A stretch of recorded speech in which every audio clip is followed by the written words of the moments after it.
હજી તો કાલે રાત્રે જ છે ને અમે ભાઈ ગામડેથી રાજકોટ પહોંચ્યા હતા. ત્યાં તો આજે સવારના 6 વાગ્યામાં બધા તૈયાર થઈને ઘરેથી નીકળી ગયા અને ગાડી 1-1.5 કલાક જેવી હાઈકી ને ત્યાં બધાને જોરદાર ભૂખ લાગી. એટલે બસ રસ્તામાં એક સરસ મજાની ઢાબા ટાઈપ હોટલ ગોતી અને ત્યાં નાસ્તો કરવા વર્ગી ગયા. કોઈ સૂકી ભાજી ને, કોઈ જલેબી ને, કોઈ ગાંઠિયા ને, એવો બધો.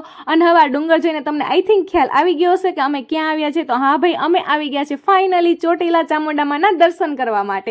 અહીંયા આવીને સૌથી પહેલા તો છે ને અમે પ્રસાદી ને, શ્રીફળ ને, ચૂંદડી ને એવું બધું લીધું. અને હા, ઝરમર વરસાદ ચાલુ જ હતો. પણ હા, આવા છે ને બેનો ને ભાઈઓને હોય ને તો ભાઈ ડુંગર ચડવામાં વાર ન લાગે. એટલે બસ પછી થોડોક છે ને અમે બધા મસ્તી કરતા કરતા આગળ વધ્યા. અને જેમ જેમ ઉપર જતા હતા ને એમ ભાઈ નજારા પણ જોરદાર હતા.